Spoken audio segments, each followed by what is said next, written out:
여러분, 우리는 지금 히브리서를 공부하고 있는데요. 이 시리즈가 계속되는 동안 여러분들도 직접 히브리서를 한번 여러 번 읽어보시면 좀 좋을 것 같습니다. 그 중에 한 번은 앉은 자리에서 책 전체를 한번 읽어보십시오. 아마 그렇게 하는데 그렇게 시간이 많이 걸리지 않을 겁니다. 아마 1시간 정도면 충분할 건데요. 그렇게 읽으시면 저의 설명보다 정말 성령님께서 직접 여러분을 깨우치시고 또 더 깊은 이해와 풍성한 은혜를 부어주시리라고 믿습니다. 또 그것이야말로 여러분이 대제사장이신 예수님과 직접 교통하는 일이지요. 여러분, 이 성경을 공부하는 법을 하나 알려드릴까요? 히브리서뿐만 아니라 다른 성경을 볼 때도 마찬가지인데요. 이제 성경 본문을 읽으면서 이 종이를 하나 옆에 두고 여러분이 이제 그 각 장의 중심 사상이라고 생각되는 그 주제를 한번 1장은 뭐다 이렇게 좀 적어 보십시오. 그리고 각 장이 앞장의 내용과 어떻게 연결이 되는지를 한번 찾아보도록 노력해 보십시오. 그리고 그렇게 한 다음에 이 책, 히브리서면 히브리서, 또 로마서면 로마서, 책 전체가 뭘 말하려고 하는지 전체 주제를 한번 생각해 보십시오. 그리고 또 편지를 받는 수신자들에게는 무슨 문제가 있었고, 또 저자는 어떻게 그들을 도우려고 했는지 한번 생각해 보십시오. 그리고 이제 자신의 영적 생활을 이렇게 진단하고, 또 내게 권면하고 있는 말씀은 어떤 말씀인가 이렇게 밑줄을 긋고 한번 묵상해 보도록 하십시오. 아마 그렇게 하면 특별한 주석 없어도 또 다른 사람들의 설명이 없어도 성경 자체를 통해서 말씀하시는 그 하나님의 음성을 들을 수 있을 것입니다. 여러분이 히브리서를 파악하려면 전체적으로 봐야 합니다.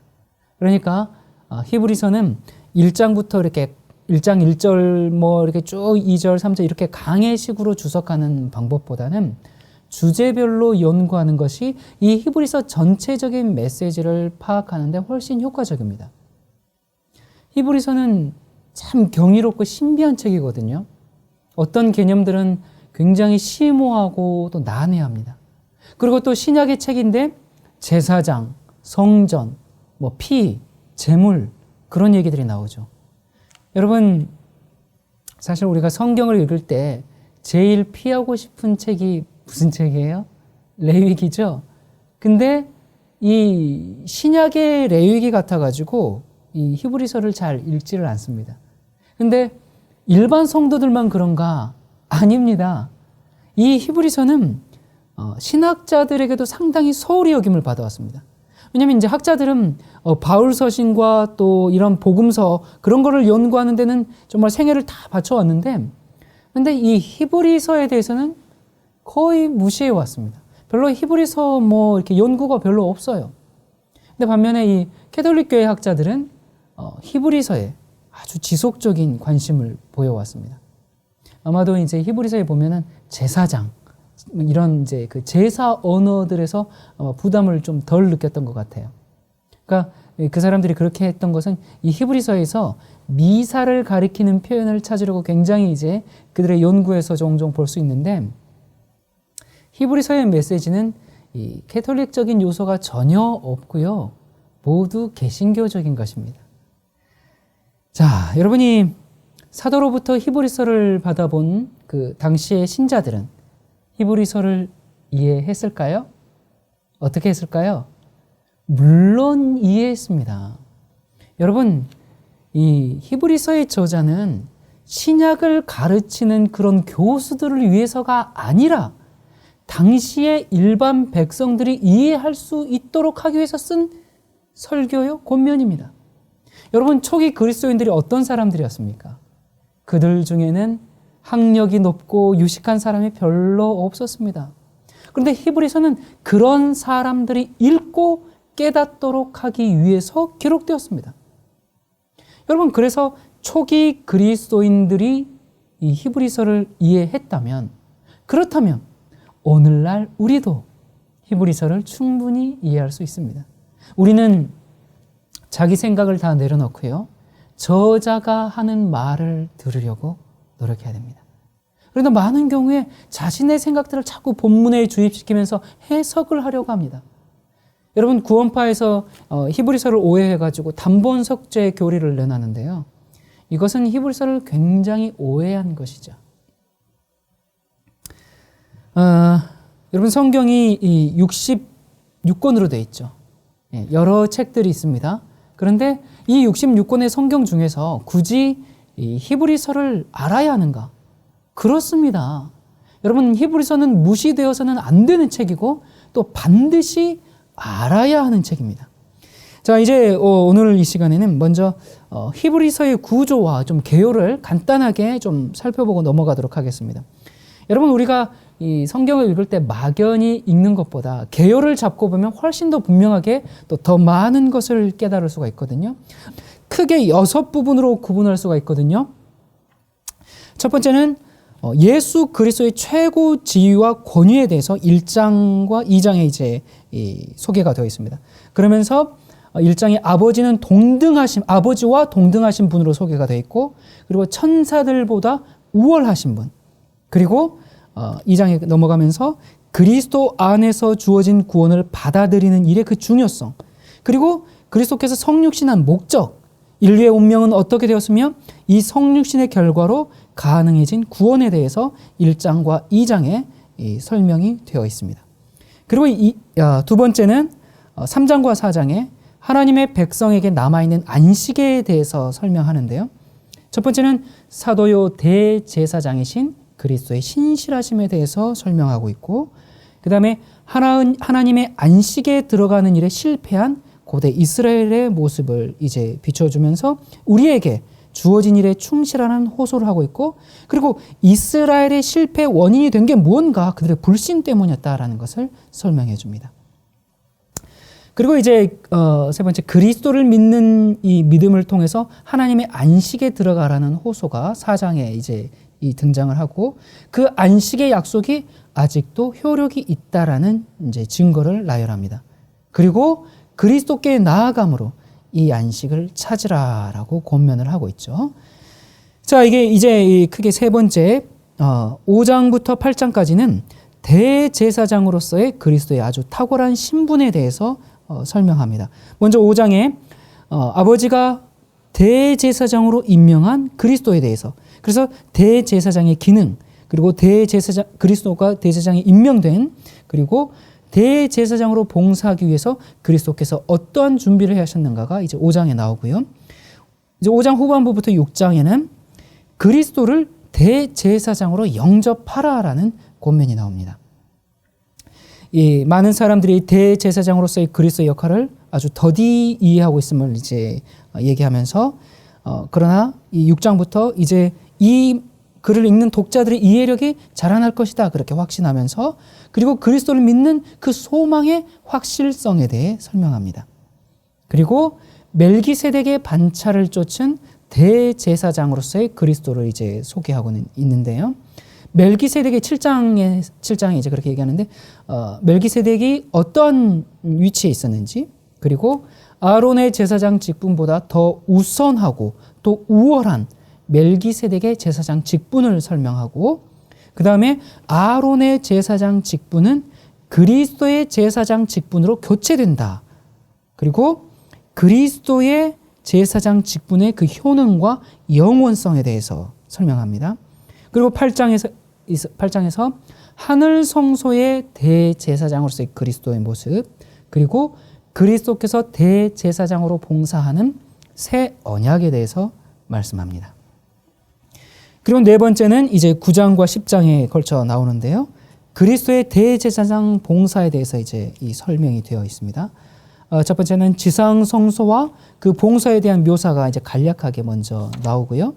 그리고 지상 성소의 그 모형적 의미에 대해서 설명이 되고, 그리고 새 언약의 중보자로서의 그리스도, 그리고 이 보면 이제 중보자로서 피에 의한 그 옛 언약의 비준, 그리고 성소 봉헌에 대해서, 그리고 그리스도의 피가 새 언약을 효과 있게 하는 것에 대해서, 그리고 10장 넘어가면서 그리스도의 희생은 짐승의 희생보다 우월함을 이제 증명해 주고요. 그러면서 10장 초반부에는 짐승의 희생이 무효하고, 그리고 중반 넘어가면서 그리스도의 희생의 효능과 그 영원성, 그러면서 이 그리스도의 제사장 봉사를 받아들이라는 호소를 이제 하게 됩니다. 그리고 이제 이 10장부터 13장에 걸쳐서 성실과 경건한 생활에 대한 호소를 하게 되는데요. 첫 번째는 심판날과 그리스도의 재림에 관련해서 호소를 하고요. 두 번째는 옛날 선지인들의 그 충실한 모본에 비추어서 얘기를 하고, 그 다음 12장에 시련과 박해도 개의치 않고 이제 신앙생활 하도록 이제 호소를 합니다. 그리고 이제 마지막으로 13장에 이제 여섯 번째 이 마지막 인사죠. 이제 축도하고 개인적으로 인사를 하고 이제 마무리를 하게 되는데요. 여러분 이렇게 이제 개요를 보시면 알겠지만, 여러분 쭉 보세요. 이것은 단순한 설교가 아닙니다. 이것은 아주 체계적으로 자리 잡은 아주 깊은 신학적 제시입니다. 자, 우리가 앞으로 이런 부분들을 계속 이제 살펴볼 겁니다. 여러분, 그리고 이 히브리서의 또 하나의 특징이 뭐냐면, 예수 그리스도와 그분의 사역을 더 좋은 그런 비교급을 통해서 강조하고 있습니다.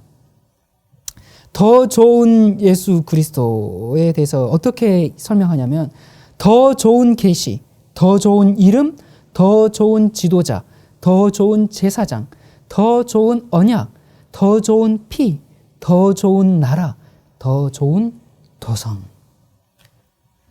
자, 여러분들께서 이 히브리서를 읽으실 때 이러한 개념을 갖고 히브리서를 읽으면 아주 영적 부활을 더 많이 캘 수가 있을 것입니다. 자, 오늘은 이 히브리서 전체에서 5가지 권면을 좀 살펴보고자 합니다. 첫 번째 권면은요, 예수님과의 관계를 회복하라는 권면입니다. 히브리서 2장 1절부터 3절까지 읽도록 하겠습니다. 그러므로 우리는 들은 것에 더욱 유념함으로 우리가 흘러 떠내려가지 않도록 함이 마땅하니라. 천사들을 통하여 하신 말씀이 견고하게 되어 모든 범죄함과 순종하지 아니한 자들이 공정한 보응을 받았거든. 우리가 이같이 큰 구원을 등한히 여기면 어찌 그 보응을 피하리요. 이 구원은 처음에 주로 말씀하신 바요 들은 자들이 우리에게 확증한 바니. 여러분이 첫 번째 권면은 히브리서 시리즈 첫 시간에 우리가 좀 자세하게 살펴봤습니다. 여기 보니까 2장 1절에 흘러 떠내려가다와 그리고 3절에 등한히 여기다, 이 말에 강조점이 있죠. 그러니까 흘러 떠내려가서 표류하는 것은 안전하게 닻을 내리고 있었는데 밤바람과 물결에 배가 휩쓸려서 항구에서 떠내려가 이탈할 수 있는 것처럼 그리스도인도 구원의 항구에서 벗어나서 표류할 수 있기 때문에 죄를 두려워하고 하나님을 사랑하며 늘 깨어있으라라는 이 분부죠. 그리고 이 두 번째 용어인 등한히 여기다, 이거는 이제 경시하다, 또 무관심하다, 그런 뜻을 의미했죠. 여러분, 우리가 아는 대로 여기서 그 위태위태된 것은 다름 아닌 이같이 큰 구원을 고의로 거절하는 것이 아닙니다. 사도는 구원을 등한히 여기는 것에 대해서 염려하고 있습니다. 그것은 또한 열정이 없는 것을 의미합니다. 애정이 없는 것을 의미합니다. 사랑이 식으면 관심이 없어지죠. 하나님과의 관계가 어떠한가? 예수님과의 관계를 등한히 하면 우리는 하나님의 심판을 피할 수가 없습니다. 자, 이 사도가 또 하는 이제 두 번째 권면은 자존심을 버리라라는 것이 이 3장부터 4장에 걸쳐서 쭉 나오게 되는데요. 여기 보면 똑같은 말씀이 4번 반복이 됩니다. 히브리서 3장 8절에 보면 노하심을 격동하여 광야에서 시험하던 때와 같이 너희 마음을 강팍해 하지 말라. 3장 12, 13절에 형제들아 너희가 삼가 혹 너희 중에 누가 믿지 아니하는 악심을 품고 살아계신 하나님에게서 떨어질까 염려할 것이요 오직 오늘이라 일컫는 동안에 매일 피차 권면하여 너희 중에 누구든지 죄의 유혹으로 강팍해 됨을 면하라. 또 3장 15절 성경에 일러서되 오늘날 너희가 그의 음성을 듣거든 노하심을 격동할 때와 같이 너희 마음을 강팍해 하지 말라. 4장 7절 오랜 후에 다윗의 글에 다시 어느 날을 정하여 오늘날이라고 미리 이같이 일러서되 오늘날 너희가 그의 음성을 듣거든 너희 마음을 강팍해 말라. 여기 보니까 이 강팍해 한다라는 말이 계속 강조되고 있습니다. 강팍하다 이게 무슨 뜻이에요? 이 완고하다, 고집스럽다. 좀 그런 말이죠. 그러니까 하나님의 말씀을 등한히 여기면 점점 영적인 힘이 시들어지고 그러다 보면 마음이 어떻게 돼요? 강팍해지는 겁니다. 그래서 마치 이스라엘 백성들이 광야에서 방황하다가 죽은 것처럼 결국에는 떨어져 나가게 된다. 지금 그렇게 얘기하고 있습니다. 여러분, 이 강팍함은 나도 모르는 사이에 서서히 내 마음을 그렇게 만들어가는 겁니다. 내 마음을 썩게 만들어요. 자존심을 붙들고 고집스럽게 그렇게 버티고 있는 모습들을 보면 참 너무나 안타깝습니다. 남편한테, 아내한테, 부모, 자녀, 또 교우, 동료, 이웃들에게 자기가 그 버티고 있는 그 자존심 때문에 자기도 평안이 없고 주변도 평안이 없습니다. 말이 가시가 돋치고 정말 이 강팍함, 이 고집스러움, 이 자존심, 이 완고함 이거 하나만 버리면 정말 화합하고 하나가 될 텐데 그 자존심 때문에 분열과 분란을 일으킵니다. 그 강팍함이 어떻게 된다고요? 그것이 불순종과 반역으로 이어져서 결국 배도하고 떨어져 나가게 된다고 사도가 지금 말하고 있는 겁니다. 우리는 이렇게 얘기해요. 우리가 어떻게 예수님께 반역하겠어요? 맞아요. 또 말씀대로 살겠다고 좁은 길을 그렇게 가는 그런 사람들인데 어떻게 감히 예수님을 반역하겠습니까?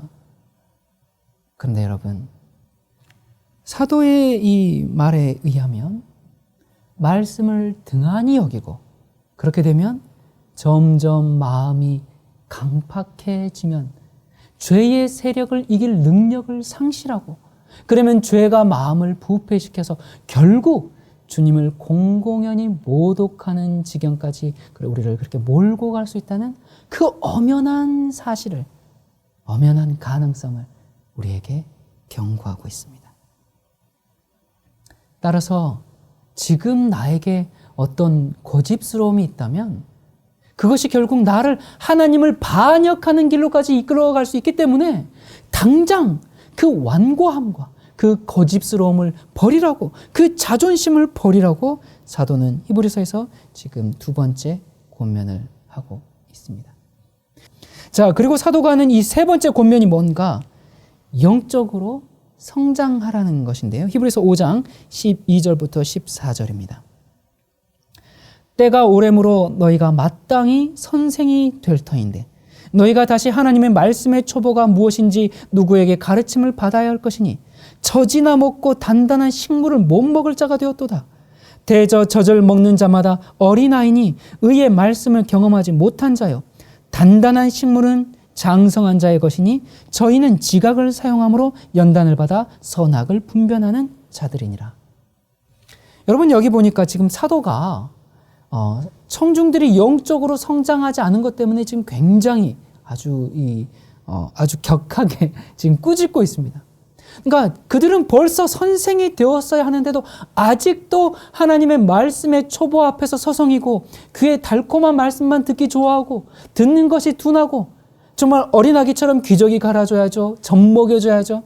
그런 이 초보에만 너희가 왜 그렇게 머물고 있느냐. 지금 그것에 대해서 지금 책망하고 있습니다.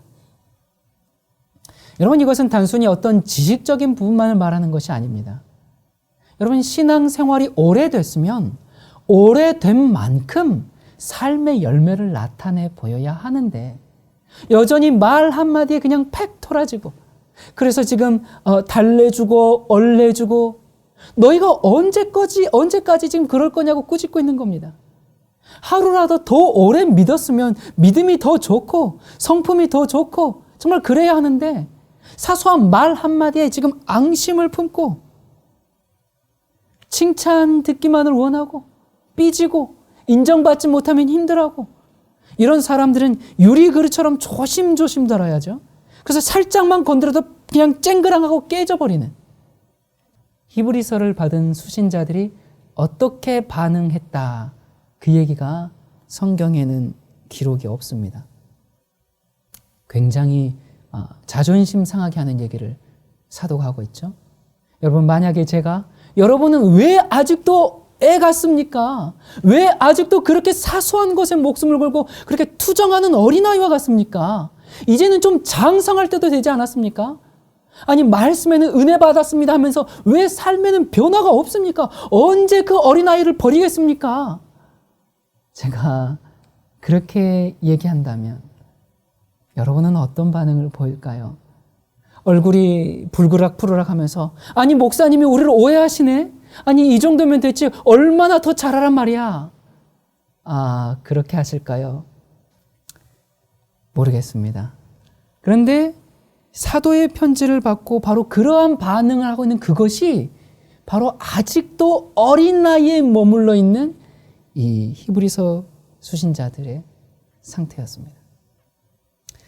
한 번은 아내가 이런 얘기를 이제 한번 하더라고요. 그날은 이제 쭉 저에게 이런저런 권면을 하더라고요. 뭐 전에는 무슨 얘기하면 이건 이렇고 저건 저렇고 뭐 그렇게 변명하더니 요즘은 잘 듣네, 많이 성장했네, 이제 그렇게 이야기를 이제 하더라고요. 그 얘기를 듣고 보니까 감사하게도 저도 참 성장한 것 같아요. 전에는 그 아내의 잔소리를 듣고 있기가, 아내는 권면이죠. 예, 아내의 권면을 듣고 있기가 아주 많이 힘들었거든요. 왜냐면 내가 그런 사람 아닌데 당신이 이랬다 저랬다 또 당신은 이렇다 뭐 이렇게 얘기하면 막 억울하니까 막 또 그걸 막 설명하려고 했거든요. 근데 여러분, 그렇게 해보니까 어때요? 그게 싸움만 되고 갈등만 생기지 전혀 유익이 없어요. 그래서 저 사람이 지금은 저 얘기를 하고 싶은가 보다 그러면서 그냥 듣습니다. 뭐 이 땅에 완전한 사람은 없으니까, 저도 완전하지 않으니까. 여러분은 어떻습니까? 이 대부분의 사람들이 무슨 권면을 하면 받아들이지를 못합니다. 그냥 그렇군요, 다음부터는 그렇게 하겠습니다, 그냥 그렇게 하면 좋은데, 변명하기에 급급합니다. 애나 어른이나 다 똑같습니다. 일단 변명부터 하고 봅니다. 나는 그런 사람 아닙니다. 그건 그때만 그런 거지 제가 항상 그런 건 아닙니다. 또 그때는 그럴 만한 이유가 있었습니다. 아니, 나를 몰라주는 겁니까? 그렇게 항변하려고만 합니다. 참 제가 그랬었습니다. 나는 정말 잘하고 있는데 뭐라 권면하니까 억울해. 제가 몰랐네요. 알겠습니다. 그렇게 얘기하면 권면한 사람이 그냥 넘어가는데, 이 권면을 받은 사람이 어때요? 아니야. 그러면서 변명하다 보면 아니긴 뭐가 아니야, 맞아 하면서 이렇게 계속 이 감정 싸움으로 진행이 되죠. 예전에 제게 이 고아와 과부와 나그네와 소외된 자를 돌보라고 귀에 딱지가 닿도록 그렇게 권면한 분이 계십니다. 그분은 정말 그런 쪽에 뛰어난 은사가 있으신 분이었습니다. 정말 그분이 가진 그 10분의 1만큼이라도 제게 그 사랑의 마음이 있었다면 제가 그 권면을 참 잘 받았을 텐데, 제가 저의 사랑 없음에 대해서는 눈물로 탄식하지 않고 그냥 저는 그거 할 시간이 없습니다, 우리는 그거 하는 사람들이 아닙니다, 정말 그런 변명만 계속하면서 제가 그 권면을 잘 받아들이지를 않았었습니다. 그래서 그러면서 권면하는 분을 계속 실족해한 그런 경우가 많았습니다.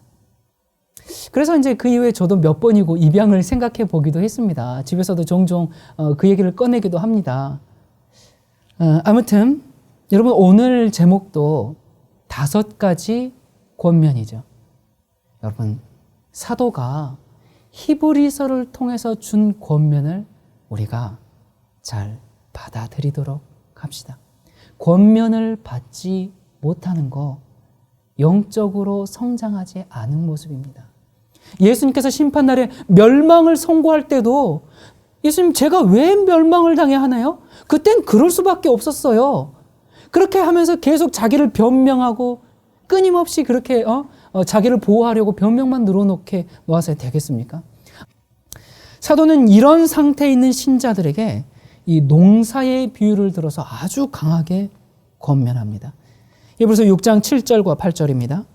땅이 그 위에 자주 내리는 비를 흡수하여 밭가는 자들의 쓰기에 합당한 채소를 내면 하나님께 복을 받고, 만일 가시와 엉겅퀴를 내면 버림을 당하고 저주함에 가까워 그 마지막은 불사름이 되리라. 여러분, 흡족한 비를 받은 땅은 당연히 결실을 내야 됩니다. 그렇지 않으면 저주받은 땅입니다. 마찬가지로 이 그리스도인들도 그들의 삶에서 선한 열매를 내야 합니다. 그렇지 않으면 받았던 은혜들을 잃어버리게 됩니다. 이와 비슷한 말씀을 예수님께서 하셨죠. 누가복음 13장 6절과 7절에 보면 이에 비유로 말씀하시되 한 사람이 포도원에 무화과 나무를 심은 것이 있더니 와서 그 열매를 구하였으나 얻지 못한지라. 과원지기에게 이르되 내가 3년을 와서 이 무화과 나무의 실과를 구하되 얻지 못하니 찍어버리라. 어찌 땅만 버리느냐. 이런 사람들은 자기만 열매가 없는 것이 아니라 다른 사람이 열매를 맺지 못하도록, 다른 사람이 열매를 맺게 하는데도 장애가 된다 그 말입니다. 그런 사람들을 향해서 예수님은 뭐라고 또 아주 강력하게 경고하신 적이 있으시죠. 차라리 연자 맷돌을 메고 목에 메고 바다에 빠지라고 할 만큼 아주 강하게 그렇게 말씀하셨습니다. 여러분, 우리의 말과 행동이 다른 사람을 실족해 해서 그들의 구원에도 영향을 미칠 수 있다는 사실을 알고 늘 겸손하고 늘 배려하고 존중해야 합니다. 특별히 저처럼 말을 많이 하는 사람들, 이런 리더들은 더욱 조심해야 합니다. 하나님은 오래 참으시고 끊임없이 경고하시지만 끝까지 거절하거나 열매를 맺지 않는 자들에게는 분명한 심판이 예정되어 있음을 성경은 분명하게 밝혀주고 있습니다. 그래서 성경 전체에서 가장 두려운 경고 가운데 하나가 바로 히브리서에 나오죠. 히브리서 6장 4절부터 6절입니다. 한번 비침을 얻고 하늘의 은사를 맛보고 성령에 참여한 바 되고 하나님의 선한 말씀과 내세의 능력을 맛보고 타락한 자들은 다시 새롭게 하여 회개케 할 수 없나니 이는 자기가 하나님의 아들을 다시 십자가에 못 박아 현저히 욕을 보임이니라. 여러분, 참 이 장면 굉장히 비통하고 참담한 장면이죠. 사실 이 구절이 너무나 강력하기 때문에 많은 성경 연구가들로부터 다양한 해석, 또 이 여러 이 연구열을 이렇게 불러일으켜 왔습니다. 그런데 여러분, 그냥 인간적인 생각을 덧붙여서 해석하려고 하지 말고 이 말씀 그대로 받아들이도록 하십시다. 말씀은 뭐라고 말씀하고 있어요? 성령의 축복을 받고 하나님의 말씀으로 양육을 받은 사람이 어떻게 어느 날 공개적으로 그리스도와 그분의 십자가를 모독하는 지경에까지 이룰 수 있단 말인가? 사도는 그럴 수 있다라고 지금 말하고 있는 겁니다. 어떤 분들은 이 말씀을 인용하면서 이 사람들은 처음부터 거듭나지 않은 사람들이기 때문에 그랬죠. 나는 절대로 주님을 배반하지 않을 겁니다. 나는 죽으면 죽었지 그럴 수 없습니다. 어떻게 예수님을 배반할 수 있겠습니까? 그렇게 장담하는 얘기를 몇 번 들었습니다. 하나님에 대한 사랑이 지금 너무 크니까 그럴 수 있죠. 그런데 그런 얘기를 들으면 왜 모두 주를 버릴지라도 나는 버리지 않겠습니다 했던 그 베드로가 생각나는지 모르겠습니다. 다른 사람은 몰라도 나는 그럴 수 없습니다. 아닙니다. 우리 모두 다 그럴 수 있습니다. 그러니 여러분 주의하시기 바랍니다. 이 히브리서를 받는 이 수신자들 자체가 어떤 사람들이었어요? 오랫동안 믿어온 사람들요. 열심히 믿어왔던 사람들에게 지금 하고 있는 얘기입니다. 거듭나지 않았거나 이방인들도 아니고 초신자들도 아닙니다. 오랫동안 믿어왔던 이 사람들도 잘못될 수 있음을 사도는 여기 히브리서에서 한 번도 아니고 히브리서 전체에 걸쳐서 여러 번 반복하고 있습니다. 여러분, 이 히브리서를 쓴 사도가 지금 먼 2000년 후에 우리를 보면서 쓴 편지가 아니에요. 우리를 대상으로 쓴 편지가 아닙니다. 당시에 이 편지를 받는 그 신자들도 그렇게 될 수 있었다면 우리라고 예외겠습니까? 그래서 사도는 계속 권면합니다. 네 번째 권면이 뭐냐면 10장에 나오는데요. 10장에 10가지 권면이 나옵니다. 10장에 나오는 10가지 권면을 우리가 한번 살펴보도록 하겠습니다. 등한히 여김과 이 배도 이 위험을 이제 구체적으로 설명해 주고 있는 말씀입니다. 23절, 흔들리지 말아라. 그러니까 약속하신 이는 미쁘시니 우리가 믿는 도리의 소망을 움직이지 않고 굳게 잡으라라고 이제 권면합니다. 그리고 24절에 서로 돌아보아 사랑과 선행을 베풀라라고 권면합니다. 세 번째로는 25절, 자주 모여서 제 이름을 사모하라 권면합니다. 모이기를 패하는 어떤 사람들의 습관과 같이 하지 말고 오직 권하여 그날이 가까움을 볼수록 더욱 그리하라 말합니다. 그리고 네 번째 26절, 짐짓은 이제 고의적으로 일부러 고집스럽게 죄를 짓지 말라고 얘기합니다. 그렇게 하면 다시 속죄하는 제사가 없다라고 아주 강력하게 권면합니다. 다섯 번째 32절, 고난 중에서 도우신 하나님을 잊어버리지 말라라고 얘기합니다. 전날에 너희가 빛을 받은 후에 고난의 큰 싸움을 견뎌낸 것을 생각하라라고 말씀합니다. 여섯 번째 34절에 고난과 핍박을 기뻐하라 얘기합니다. 너희가 갇힌 자를 동정하고 너희 소유를 빼앗기는 것도 기쁘게 당한 것은 더 낫고 영구한 소유가 있는 줄 알미라 라고 말합니다. 일곱 번째 35절, 확실한 승리를 믿는 확신을 가지라. 그러므로 너희 담대함을 버리지 말라. 이것이 큰 상을 얻게 하느니라 말씀합니다. 여덟 번째 36절에 보면 인내하라고 말합니다. 너희에게 인내가 필요함은 너희가 하나님의 뜻을 행한 후에 약속하신 것을 받기 위함이라 얘기합니다. 아홉 번째 37절, 재림을 기다리라 라고 얘기합니다. 잠깐 후면 오실 이가 오시리니 지체하지 아니하시리라. 그리고 열 번째 38절에 뒤로 물러나지 말아라고 권면합니다. 또한 뒤로 물러가면 내 마음이 그를 기뻐하지 아니하리라 하셨느니라. 우리가 뒤로 물러가 멸망할 자가 아니요 오직 영혼을 구원함에 이르는 믿음을 가진 자니라. 자, 이 권면에 순종치 아니하면 어떻게 되는가? 10장 27절 29절에 이렇게 얘기합니다.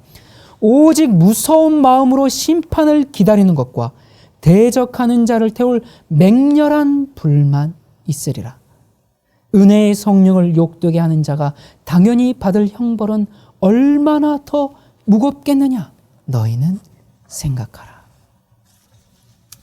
자, 여러분이 히브리서의 수신자들의 문제는요, 갈라디아 교회에서처럼 초신자들을 덮쳐 넘어뜨린 그런 거짓 교사들이 아닙니다.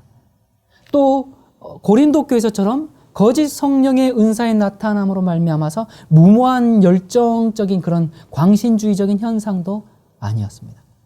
또한 그것은 이 로마에 있는 교회에서처럼 복음을 받아들이지 않은 그 유대인들에 대한 문제도 아니었습니다. 히브리서를 받아보는 이 수신자들의 문제는 피곤에 지쳐서 열정이 식었다라는 것입니다. 그들은 주님의 재림을 기다리는 데 지쳐 있었고요. 그러다 보니까 그리스도인 본연의 의무를 태만히 했고요. 그들이 믿는 종교의 가치에 의문을 품었고 또 생활의 어려움 때문에 점차 믿음에서 물러나고 있었고 따라서 손님을 접대하는 것이나 믿음의 동역자들을 기억하는 것을 소홀히 여겼고요. 당연히 우상 숭배와 부도덕과 돈을 사랑함과 거짓 가르침에 덫에 그런 위험에 노출되어 있었습니다. 더군다나 이제 곧 어려운 시기가 닥칠 것 같은 그런 기미가 보이면서 그들의 상태는 더욱 악화된 겁니다. 이제 이 5번째 권면이 어린아이의 도의 초보를 버리라라는 얘기죠. 여러분, 히브리서에서 강하게 반복하는 이 사도의 메시지는 영적 매너리즘이 위험하다는 겁니다. 우리가 살펴봤듯이 그 매너리즘, 등한히 여기는 것, 관심이 희미해지는 것, 그것은 정말 아주 두려운 결과를 낳게 됨을 히브리서 기자는 계속 강조합니다. 자, 그런데 이 질병을 진단하는 것만으로는 충분하지 않아요. 매너리즘에 빠졌어. 여러분, 우리가 이 질병을 진단하는 것보다 질병을 치유하는 것이 훨씬 어렵다는 것을 깨닫곤 합니다. 자, 이제 사도가 처방을 내리기 위해서 얼마나 애쓰고 있는지 살펴보도록 하십시다. 사도는 영적 성장이 없다고 이제 히브리인들을 신랄하게 책망했죠. 그래서 단단한 식물을 못 먹고 젖이나 먹을 수 있는 그런 상태이기 때문에 젖병을 꺼내가지고 처음부터 먹여줘야 될 것 같은데 그렇게 하지 않고 오히려 정반대로 처방을 얘기합니다. 6장 1절과 2절에 보면 그러므로 너희가 지금 어린아이야. 어린아이인데 그러므로 그리스도의 도의 초보를 버리고 죽은 행실을 회개함과 하나님께 대한 신앙과 침례들과 안수와 죽은 자의 부활과 영원한 심판에 관한 교훈의 털을 다시 닦지 말고 완전한 데 나아갈지라. 자, 여러분 여기 보면 참 희한한 논리예요. 앞에서 무슨 얘기를 했냐면 너희가 아직 단단한 음식 먹을 준비가 안 되었어. 너희 지금 우유밖에 먹을 수가 없어. 너희가 언제까지 그렇게 도의 초보의 어린아이처럼 있을 거냐. 그렇게 한 다음에 그러므로 이제 우유를 그만 먹고 너희에게 단단한 음식을 주겠다. 지금 그 얘기를 사도가 하고 있는 겁니다. 여러분, 사도는 이 청중의 지금 영적 문제를 아주 인식하고 있기 때문에 이 해결책을 깊이 생각해 왔습니다. 이들이 지금 자라나지 못해서 아직도 우유만 먹으려고 하는데 이런 우유는 계속 먹어봐야 이들에게 도움이 되지 않는 거예요. 여러분, 이들의 처지가 어때요? 정말 심상치 않아요. 정말 중병이에요. 이들이 지금 나태, 태만, 권태 또는 배도의 위험에서 벗어나려면 이들은 이제 단단한 음식을 먹어야 됩니다. 그래서 그러므로 우유밖에 못 먹는 신자들에게 사도는 무엇을 제시하는가? 사도가 제시하는 것은 이 그리스도의 사역에 대한 더 깊은 이해, 그러니까 신학이 그리스도인의 성장에 도움이 되고 영적 질병을 치료하는 처방이 된다는 것을 지금 강조하고 있습니다. 그게 무슨 말이냐면 그저 여러분 믿음 생활 열심히 하십시오.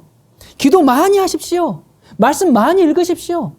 뭐 이런 얘기를 하는 게 아닙니다, 지금. 히브리서는 그런 얘기가 아니에요. 침체에 빠져 있는 이들에게 성경의 아주 깊은 원리를 담은 이 신학이라는 아주 단단한 음식을 제시하고 있습니다.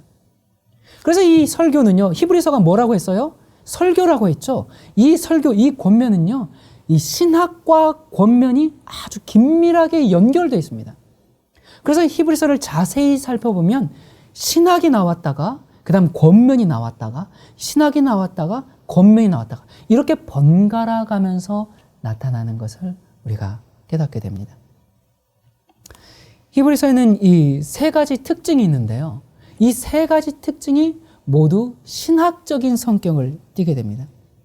첫 번째는 히브리서는 대제사장 기독론을 제시하는 신약의 유일한 문서입니다. 여러분이 다른 성경을 다 보세요. 뭐 그냥 기껏해 암시나 뉘앙스 정도는 찾을 수 있지만 이 히브리서는요, 예수님의 그 대제사장이라는 이 기독론을 이 책 전반을 통해서 아주 상세하게 제시하고 있습니다. 그리고 두 번째는 히브리서는 성전, 제사장, 피, 정결 이런 것들을 가리키는 제의적, 제사적인 표현들이 아주 많이 들어있거든요. 이 히브리서에 보면 나아가다라는 말이 계속 반복돼요.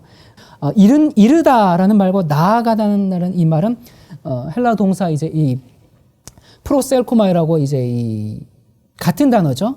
그러니까 대제사장이 성전에 있는 하나님의 존전으로 나아가는 것을 표현할 때, 그리고 이 세 번째 이 히브리서의 특징은 신학적인 논증을 아주 조직적으로 제시한다는 점에서 독특합니다. 히브리서 10장 19절부터 23절 읽겠습니다. 그러므로 형제들아, 우리가 예수의 피를 힘입어 성소에 들어갈 당력을 얻었나니 그 길은 우리를 위하여 휘장 가운데로 열어놓으신 새롭고 산 길이요 휘장은 곧 저의 육체니라. 또 하나님의 집 다스리는 큰 제사장이 계심에 우리가 마음의 뿌림을 받아 양심의 악을 깨닫고 몸을 맑은 물로 씻었으니 참 마음과 온전한 믿음으로 하나님께 나아가자. 또 약속하신 이는 믿으시니 우리가 믿는 도리의 소망을 움직이지 않고 굳게 잡아. 그러니까 지금 사도가 뭘 얘기하고 있냐면 하늘 성소에 이르는 길이 열렸기 때문에, 그리고 예수님을 통해서 우리가 그곳에 온전히 나아갈 수 있다고 말합니다. 그러니까 예수님께서 우리를 위해 장벽을 무너뜨렸을 뿐만 아니라 그분이 친히 우리의 하늘 대제사장이 되셨다는 겁니다. 여러분, 이것은 권면이 아니고 신학을 지금 설명하고 있는 겁니다. 신학적인 사실을 지금 언급해주고 있는 겁니다. 여러분, 우리는 앞으로 이 히브리서의 신학적인 이해들과 또 설교적인 권면을 계속 살펴보게 될 겁니다. 여러분, 사도는 지금 신학이 매우 중요하다고 말합니다. 왜냐? 아무리 부흥을 운운해도 부흥하자, 뭐 이렇게 기도하자 그렇게 말해도 거기에 필요한 신학이 수반되지 않으면 무의미합니다. 마찬가지로 사람들에게 어떤 사람이 되어야 하며 무엇을 해야 하는지를 말만 해서는 부족합니다. 열렬하게 권고만 해서는 결실이 없습니다. 여러분, 설교자들이 너무나 오랫동안 부드러운 젖만, 우유만 제공해 왔습니다. 30년 전이나 10년 전이나 5년 전이나 작년에 했던 설교들이 다 똑같은 설교만 하고 있어서는 안 됩니다. 우리는 이 시대의 필요에 맞게 그렇게 꼭 맞게 설교해야 하고, 백성들의 영적인 문제들을 주의 깊이 생각하고 기도하고 연구해서 신학과 권면을 잘 융합해서 현대 신자들의 문제들에 대처하는 법을 우리는 알아야 합니다. 그럼 많은 설교들은 재미있는 이야기 같습니다. 그럼 그렇게 하면 안 됩니다. 뜨거운 확신과 사람들의 필요에 부응하려는 그런 열망에서 나오는 설교를 해야 합니다.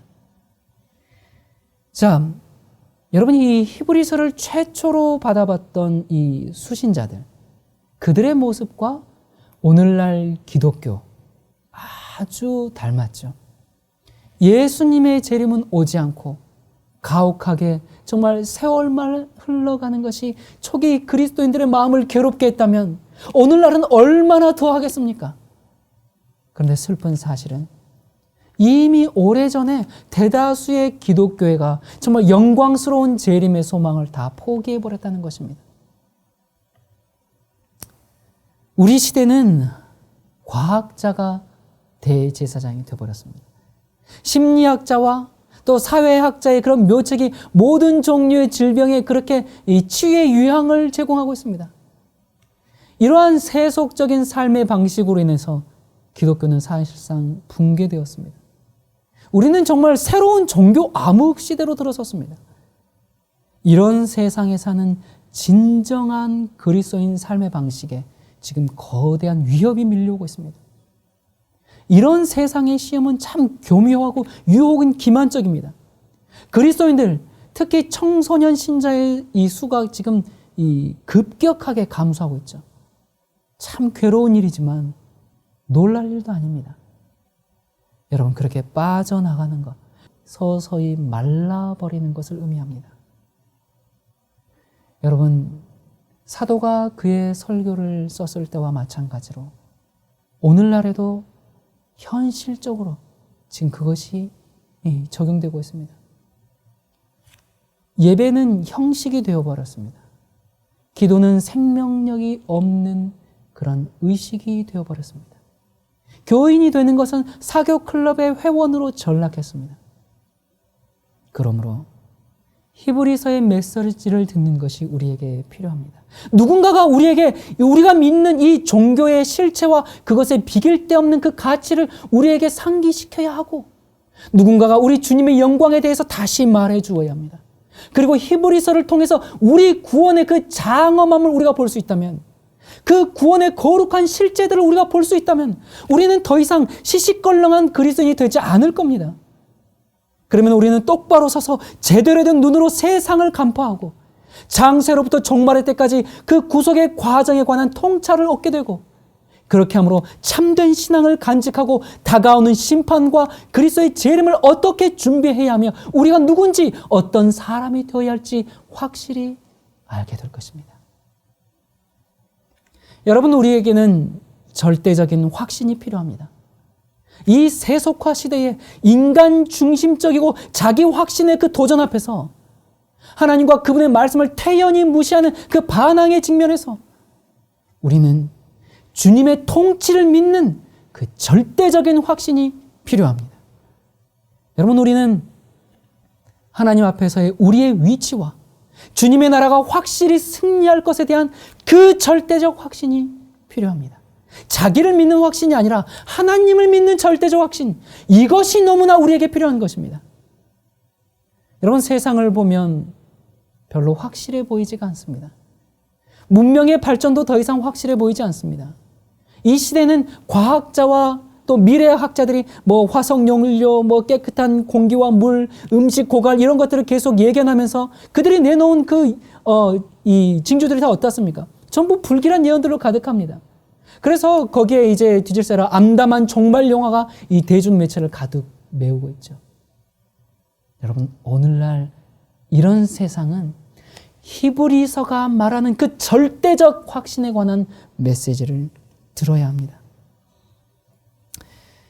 히브리서 10장 22절은 이렇게 말합니다.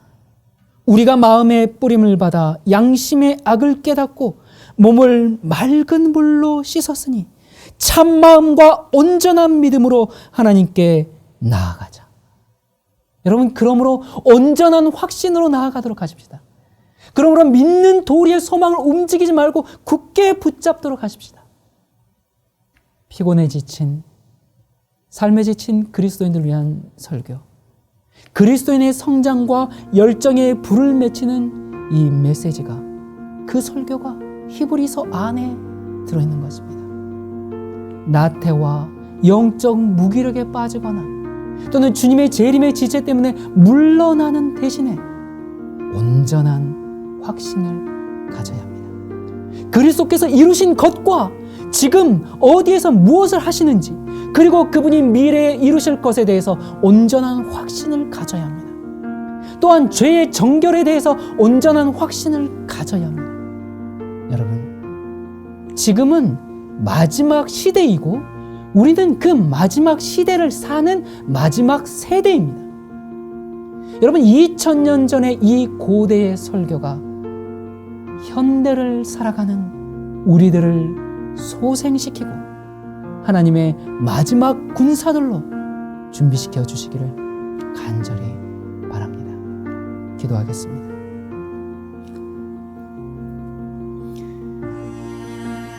은혜로우신 하나님 아버지, 우리에게 주신 권면의 말씀을 인하여 참으로 감사를 드립니다.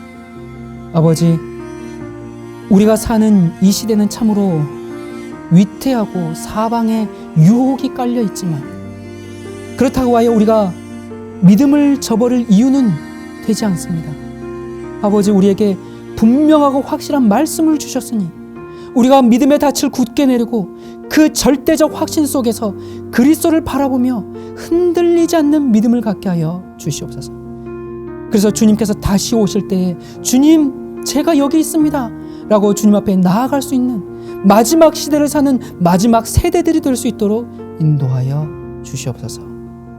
우리를 너무나 사랑하셔서 다시 오시겠다고 약속하신 예수 그리스도의 이름으로 간절히 기도드립니다. 아멘.